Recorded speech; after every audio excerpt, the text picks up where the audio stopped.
This is a wonderful case, a case which taught us a lot, which made us to work for almost more than 1 year on this patient.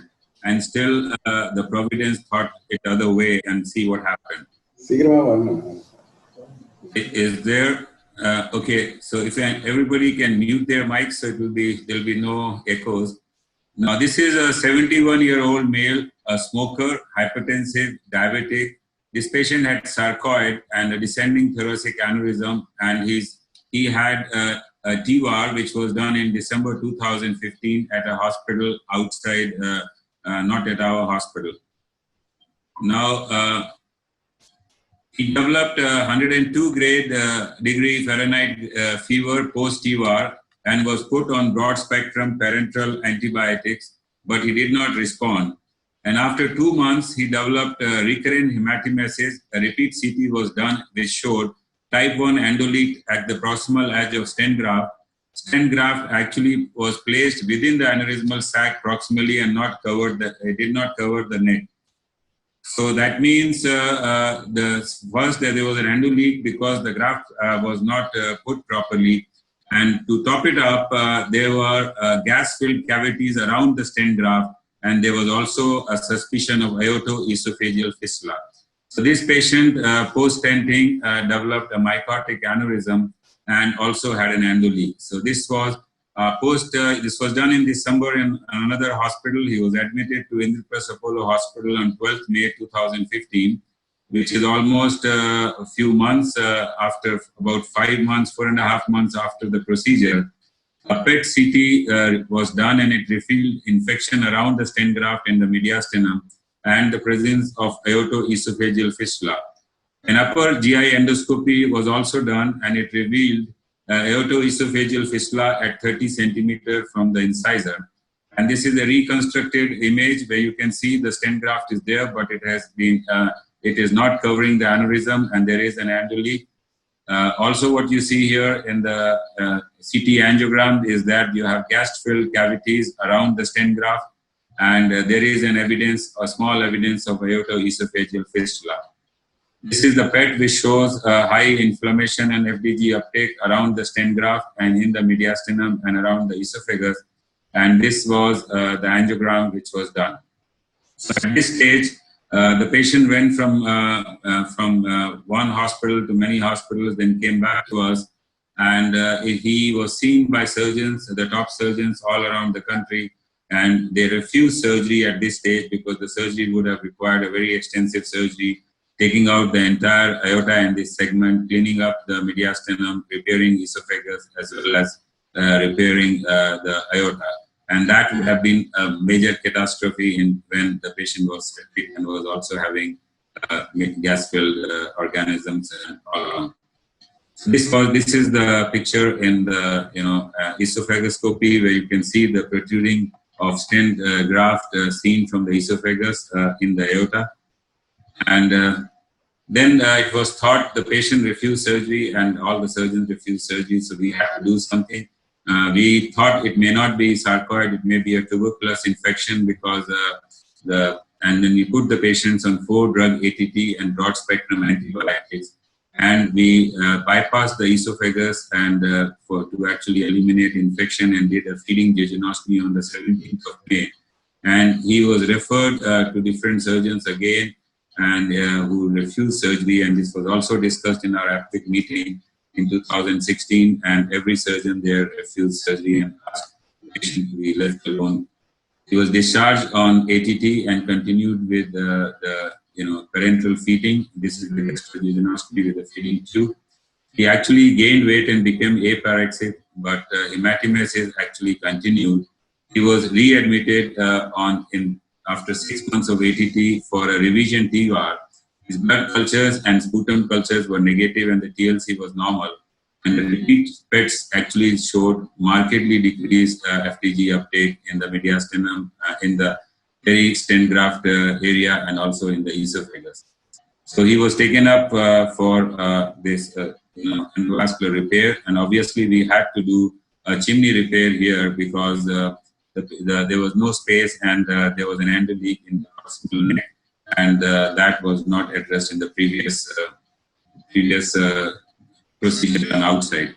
Now, the TEVAR procedure was challenging because there was a large angulation at the aortic arch. There was a mismatch between the aortic arch and the stent graft size. And also because the stent graft was actually lying inside the aneurysm. And there was a short neck with a dominant left subclavian artery. A successful TEVAR and chimney was done on 23rd May, which is like almost 1 year after the initial procedure and 6 months after APT. The hematemesis actually stopped after that, and the patient was discharged after a week. So this is what I was saying. There was a mismatch between the stent graft size, which was placed inside the aneurysm and not covering the neck, and the neck size, which was only 29 millimeter, and the distal aorta was 28 millimeters. So actually, we had to telescope 2 stent grafts to cover the proximal neck and still the proximal part of the aneurysm, and that is the chimney graft behind, which has already been placed, yet to be delivered. After that, we did a simple procedure, which is not very difficult. After lining, and being just juxta left subclavian left common carotid artery, we actually put a stent graft and seal the proximal part. So I'm not going to be showing you much of the procedural details, which they are usual. But what I want to show that this is, the problem was here because of an acute angulation. We actually overcame this with the 2 stiff bars, and then we went ahead and put a second stent graft to cover the distal part. So this is, after we did this, this is the final angiogram where we see that the proximal sealing and is there. There's a good flow in the vertebral because of the chimney graft, and there's a good distal flow down. So we actually could treat this and stop hematemesis, but the patient was admitted again after a month with a swelling in both the arms. Incidentally, he was also hepatitis C positive, and these are the sites of brachial puncture and access where we did one access for doing taking the angiograms, and the other one was done for putting in a chimney graft. So we thought we will probably do a percutaneous thrombin injection because the patient had surgeries, and this is how we did it. We do normally a percutaneous thrombin injection.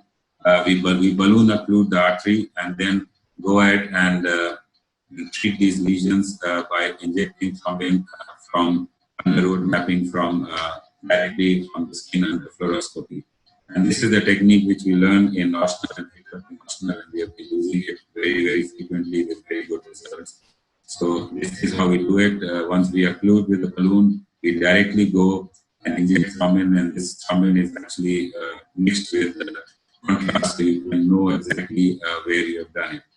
We were successful on one side, but on the other side, we were not successful. The neck was quite large, and the patient underwent surgery after a month for treating this aneurysm. After that, the patient was doing pretty well, but he was pretty fed up, and now he wanted to eat from mouth rather than be on the feeding jejunostomy for more than 6 months. So we took help of our GI experts, and they actually wanted to clip it, and they tried to clip this esophagus, but they failed because there was an angle leak. There was an esophageal leak. And finally, a new technique was devised, and this is a band which works like a band for hemorrhoids, and they could successfully band this opening of the fistula from esophagus to the aorta. And this was done very successfully. The subsequent contrast esophagograms actually showed there was no leak from the esophagus to the peri-aortic tissue, and the patient was very happy and was recuperating.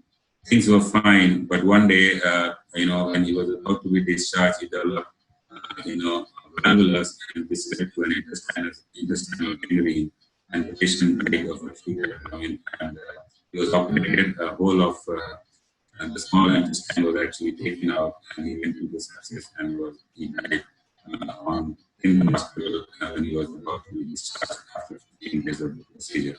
So this is a long history where we started procedures in December 15, 2015 and ended up with a dead patient on 16th February 2017.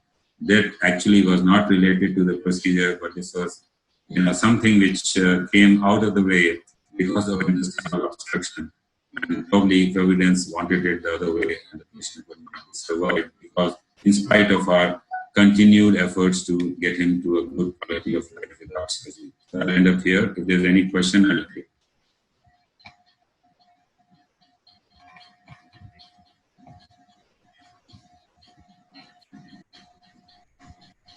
I think it was a very nice presentation by Dr. Khanna. I think we have seen this case earlier as well, but nevertheless, it is always good to see this kind of heroic effort done by you.